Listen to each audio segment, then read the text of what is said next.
মেধা, সততা ও কঠোর নীতিবোধের অনন্য দৃষ্টান্ত স্থাপন করে সিনিয়র সহকারী সচিব পদে পদোন্নতি পেয়েছেন দালালমুক্ত ভূমি অফিস ঘোষণা দেওয়া আলোচিত নোয়াখালীর কোম্পানীগঞ্জ উপজেলা সহকারী কমিশনার রুবাইয়া বিনতে কাশেম।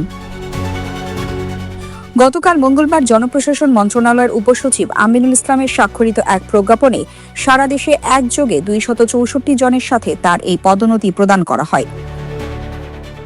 জানা যায়, রুবাইয়া বিনতে কাশেম কোম্পানীগঞ্জে যোগদানের পর ভূমি সেবা প্রদান এবং সরকারি সম্পত্তি রক্ষায় অত্যন্ত নির্ভীক ও আপোষহীন ভূমিকা পালন করে আসছেন।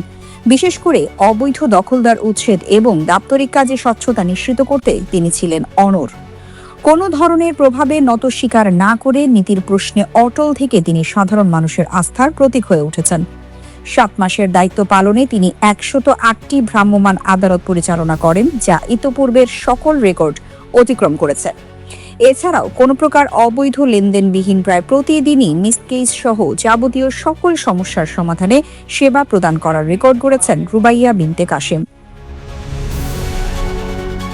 রুবাইয়া বিনতে কাশেম 38তম বিসিএস ব্যাচের বাংলাদেশ সিভিল সার্ভিস ক্যাডারের একজন কর্মকর্তা।